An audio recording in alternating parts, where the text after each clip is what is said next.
Olá, boa noite, seja muito bem-vindo. Estamos aqui em Veja, TV de Veja.com. E hoje, quinta-feira, é dia dele, o meu consultor de moda para assuntos aleatórios. Não é Marco Antônio Villa.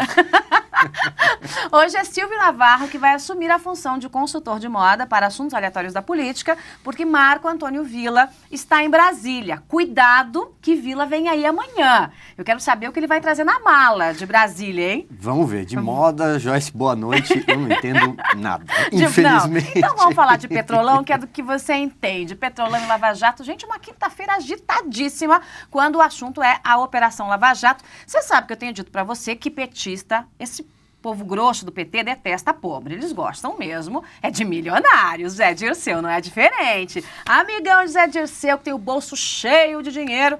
Não sei o que estou falando, não. É a Justiça que resolveu abocanhar aí 78 milhões dele, congelar esse dinheiro aí judicialmente. Quer dizer, boa coisa não é. O amigão dele foi preso, é o lobista ligado a Zé Dirceu, e com isso a gente comprova a minha teoria que petista daquele de alto coturno gosta mesmo é de milionário e não de pobre, né, Silvio? Boa noite. Tudo bem, Joyce? Tudo bem. Bem-vindo, né, Silvio? Pois é, estamos de férias, né? Folgado, Você sabe que as né? coisas não mudam muito, né? Porque qual foi a notícia? Sai de férias, qual foi a notícia das férias? Ah, o tesoureiro do PT foi preso. Opa, mas o Delúbio já foi preso, já foi... Não, é outro. Ah, o indicado da Dilma agora, né, foi pro Supremo, mas não era o Toffoli? Não, agora outro. é o Fachin. Mas enfim, a história vai se repetindo. E como vai se repetindo, mais um operador do Petrolão, mais um empresário, né, seu Milton Pascovitch, foi preso hoje nessa que já é a 13ª fase da Operação Lava Jato da Polícia Federal. O Milton é amigo do Dirceu, não nem dizer aliado, né? Amigo. Chegadão mesmo. Chegado, estava ali no esquema, operando para o PT, operando para o Dirceu, né? Então, Bonito aí, ó, gente. O modus operandi não é lá muito diferente. Você já deve ter... Quantas vezes você ouviu falar? Olha, ele tinha lá uma empresa de fachada que passava dinheiro para o Renato Duque, que era diretor de serviços da Petrobras, colocado na cadeira pelo Zé Dirceu, né? Quantas vezes a gente vai repetir esse modus operandi? Vai mudando alguns personagens, eles vão mudando, mas a história é a mesma, a história de vai... lavar o dinheiro é sempre o mesmo. A história vai se repetindo. Então, mais um preso, né? A Lava Jato, ela nunca esteve tão perto do Zé Dirceu, Pois né, é, Joyce? você se lembra, Silvio, que um pouquinho antes de você sair de férias, tava aquele zum, meu Deus do céu, é hoje que Zé Dirceu vai parar na cadeia. O advogado dele, que de bobo não tem nada, ficou tão preocupado que fez a malinha e foi lá conversar com o Sérgio Moro. Bateu lá na 13ª vara e falou assim, escuta, companheiro, imagina o Sérgio Moro, companheiro escambau, né? Falou, olha só, o meu cliente está à sua disposição e tal. Como a informação vazou, e a gente, claro, não tem certeza se a prisão aconteceria ou não naquela semana, mas foi um zum em Brasília, que chegou aqui em São Paulo, que chegou em Curitiba. E agora, a Lava Jato, o Petrolão bate ainda mais forte lá na janela do Zé Dirceu. Por quê? Porque os procuradores suspeitam, obviamente, com as informações que tem nas mãos, de que aquela consultoria do Zé Dirceu, de consultoria não tinha nada, seria mesmo, era uma lavanderia. E agora, com o amigão preso, a coisa fica ainda mais próxima do grande homem do PT, né? É, exatamente isso, Joyce. E acho que cedo ou tarde a Lava Jato vai bater na porta do Zé Dirceu. Acho que isso ali é entre os investigadores, né? Os próprios jornalistas que acompanham a Lava Jato desde o comecinho dela, no ano passado, acho que isso é algo que é dado como certo. Né? Vamos esperar para ver quando, né? Mas eu quero saber o seguinte, por que a Lava Jato, que está quase batendo aí na porta do Zé Dirceu, não está conseguindo bater na porta do advogado do Cerveró? O que aconteceu? Sumiu? Tomou chá de sumiço? Desapareceu? Pois é, o advogado do Cerveró não atende os telefonemas da justiça, né? O juiz Sérgio Moro, que conduz a Lava Jato na primeira instância, tenta notificá-lo, tenta procurá-lo, mas o sujeito sumiu providencialmente, né? Isso deve ter algum fundo legal, né? Porque são aqui, a justiça tem uma série de portas e que bons advogados sabem usar muito bem até mesmo para promoverem justiça. Então, se ninguém acha o homem para notificar, como é que faz? Vão dizer o quê? Vão dizer, olha, depois vai dizer o seguinte, olha quanto tempo o seu Néstor Cerveró passou preso injustamente, né? Ninguém vai lembrar que o advogado que nem era impossível notificar o advogado, né? Pois bem, parece que o Sérgio Moro aí colocou uma multa, algo como R$78 mil por dia, e para ver se o homem aparece, volta das férias, né? Você sabe que tem uma novidade aí, o Joyce, hoje, a gente tá falando dessa terceira fase da operação. é que é o seguinte, a Lava Jato agora, o próximo alvo da Polícia Federal deve ser a diretoria de exploração da Petrobras. Opa, algo mas não novo, para, né? não Cerveró, vamos lembrar, era da diretoria internacional, o Renato Duque da diretoria de serviços, né? E aí você tinha aquela coisa, a diretoria internacional servia ao PT, o Duque, ou melhor, o Cerveró ao PMDB, o PT ficava com o Duque, né, na de serviço. Agora você tem a diretoria de exploração, que lá na época era comandada pelo Guilherme Estrela. A diretoria de exploração é aquela responsável pelos navios sonda e por aqueles contratos de prospecção do pré-sal. Onde é que a gente pode imaginar disso, né, Eu posso imaginar Joyce? que tem muito mais dinheiro vai aí subir. debaixo desse negócio, né? Ou seja, vai faltar zero, vai faltar casa decimal nesse petrolão, né? E até outro dia a gente brincava que o petrolão, ele no fundo, ele é o gigantismo das cifras, né? Nunca, jamais vistas na história desse país, né? Que dirá do mundo, né? Lembra é o maior da escândalo continha? da história do mundo, Lembra da né? continha? 1 milhão de segundos. Eu perguntei pro Silvio aqui, porque eu fiquei sabendo recentemente, me assustei, né? Quanto tempo é 1 milhão de segundos? 1 milhão de segundos, 32 anos e meio. Então, quando a gente fala de 6 bilhões de corrupção, ou quando a Graça Foster falava 88 bilhões de corrupção na Petrobras, quer dizer, a roubalheira ficou tão intensa que quando a gente fala de bilhão, parece que é troco.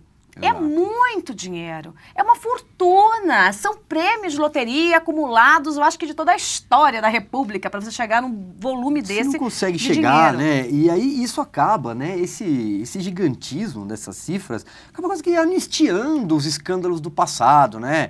Maluf, sanguessuga, Juiz Maluf- Lalau, o Maluf próprio virou mensalão, nada, né? pelas cifras que acabaram, enfim, que constam da denúncia, depois do processo todo, né?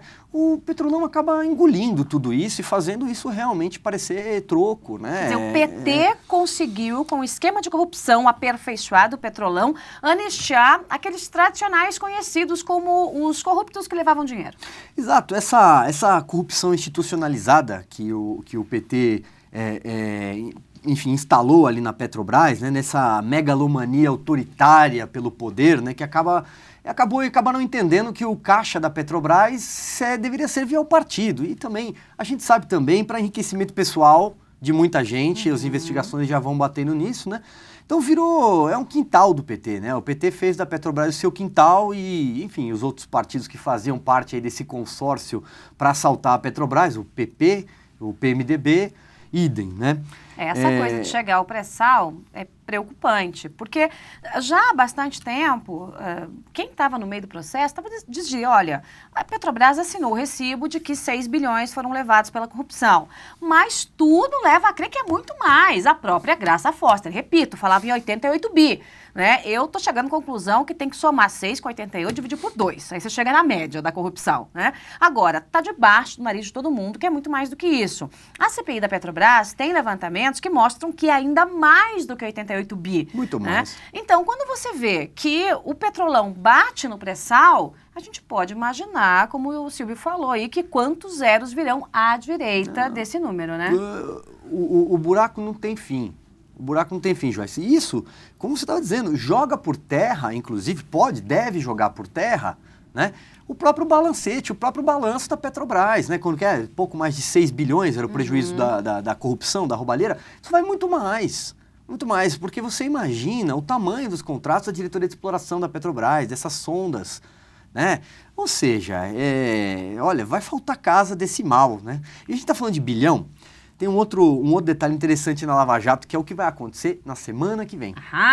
O chefe do Clube do Bilhão falará. Parla, Ricardo Pessoa, parla. Esse faz tremer, né? Esse causa um terremoto no Palácio do Planalto. Temor e tremor.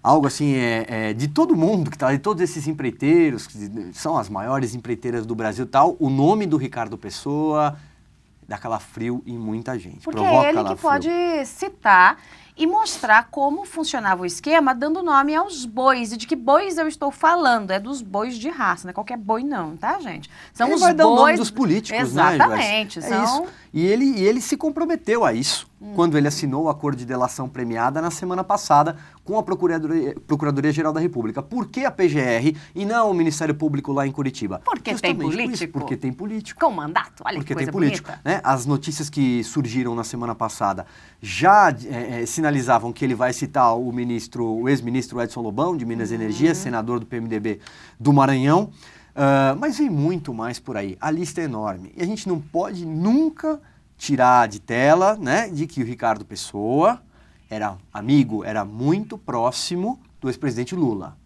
Né? De que o Ricardo Pessoa já disse na delação dele, já disse nos depoimentos anteriores que ajudou o PT nas campanhas. Em 2006, ajudou na reeleição do Lula com caixa 2.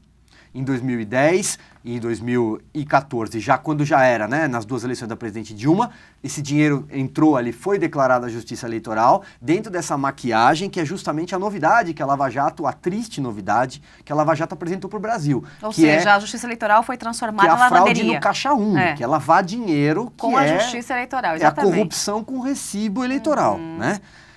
Então, vem aí o Ricardo Pessoa, eu acho que a semana que vem promete, vai tremer, né? Vamos aguardar. Final de semana vai ser meio chato pro Planalto, hein, gente? Eu acho que, de novo, dá-lhe Rivotril pra turma do Palácio. Eu já tenho dito isso, olha, vai viciar, né? São tantos fins de semana de más notícias para o Planalto. Aliás, na semana passada, quando o Ricardo Pessoa estava ali na conversa para negociar a delação, foram 4 horas de conversa lá com os procuradores em Brasília. Ele conversou com o Janot certinho, ó, como é que faz, como é que não faz, com o Terio Zavascki.